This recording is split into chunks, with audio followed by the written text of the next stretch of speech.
Joyce clubs Alexander Ustinov into submission inside 3 rounds. Very predictable. I think 99.9% of people expected this kind of result. I've seen quite a bit of criticism, though, of Joyce for his performance here. People, again, talking about how slow he is and this, that, and the other. Yes, he's slow.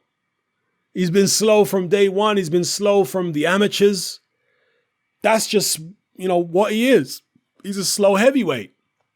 In the first round, he came out trying to move his upper body and box a little bit more than we're used to. And he actually did that early on in his career when he was with David Haye and Ismail Salas. If you remember the Ian Lewison fight, he was moving around using a lot of lateral movement. If you remember when he fought that 7-foot-tall American whose name I always forget, he also was moving around, kind of doing his best David Haye impression. But once he joined Abel Sanchez, he reverted back to the way he was fighting in the amateurs, which was this come forward pressure style, hands held high, swinging away with these clubbing hooks. And we saw both versions of Joyce in this fight. He came out in the first round, kind of doing the David Haye impression again. And of course, now he's got Adam Booth in the corner. You're probably going to see a lot more of that. Of Joyce trying to be a bit more of a boxer rather than just a pressure fighter. So he was doing that in the first round, but then decided, you know what, to hell with this.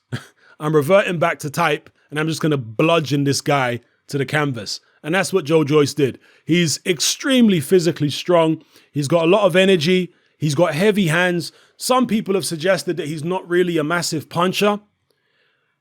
I mean, Joyce is so awkward and he looks so ungainly at times that I don't think he's getting his full power into a lot of the punches because of the fact that I think he struggles sometimes with his coordination. He's a very clunky big guy.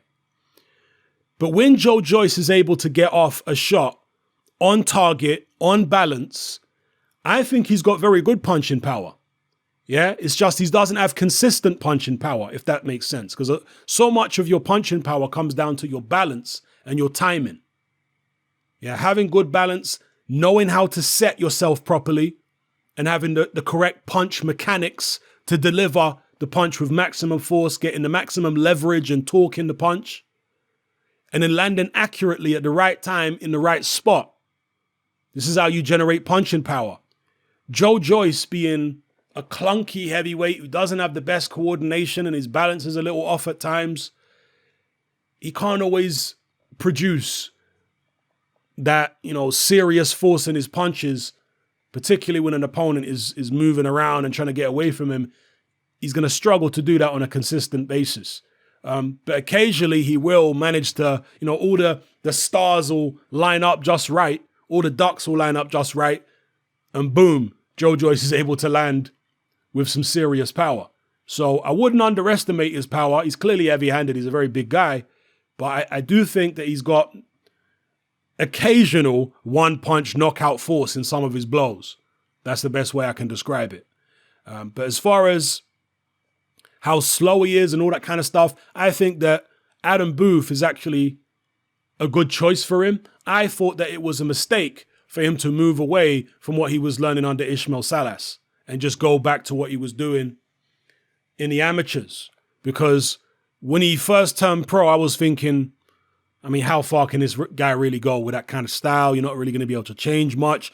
But he changed my mind. When I saw him against Ian Lewison and I saw a few more of his fights, yes, he's very slow and clunky. Yes, what he does looks like it shouldn't work, but somehow it does. And I was quite impressed with the way that he did show some different dimensions to his ability while he was with Salas. And I'm glad now that he's with Adam Booth that they're re-exploring those different dimensions. And I think they may prove fruitful because at the end of the day, look, he's not always going to be fighting guys as big as Alexander Ustinov. Sometimes he might be fighting short guys, in which case he'll need to he might need to pull them stick and move tactics out of the closet again. So you want to be practicing them stick and move tactics. You want to be practicing being able to box and move your upper body and jab and all that kind of stuff, not just relentless pressure fighting all the time. You want to have different dimensions to your game. So yeah, I think the Adam Booth, pairing is a good one, because if he's in a fight and the Adam Booth tactics are not working, he can just revert to type. He can just go steaming in if he thinks that's going to work again. It will take some time, obviously, for him to adjust to Adam Booth's style. But as I say, he should be aiming to be a multi-dimensional fighter that has multiple different styles that he can, apply to different opponents in suitable situations. So I thought the performance against Ustinov was fine. I didn't see any issue with it. You got rid of the guy in 3. So, what more can you ask for? He's never going to be Muhammad Ali in terms of his speed. He's never going to be Wilder in terms of his speed, or AJ. But he's certainly very game. He's certainly very big and strong. Lots of energy, very enthusiastic.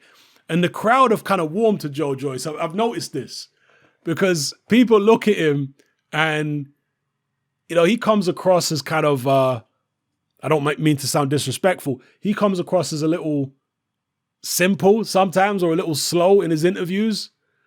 But there's something endearing about that. Like a big, doleful guy with heavy hands who comes in like Wreck-It Ralph, bludgeoning his opponents to the canvas.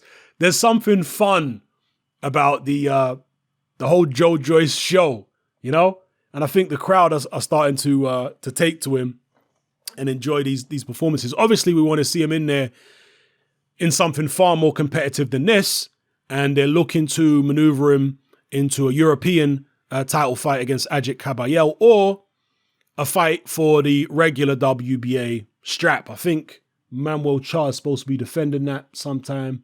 Can't remember who's it against. Trevor Bryan? I forget now. But we'll see. As far as I'm concerned, decent enough performance from Joe Joyce, and I will watch his progression under Adam Booth, or his development under Adam Booth, with great interest. So let me know what you guys felt in the comment section below. It's happening, I'm out. Join me on Patreon.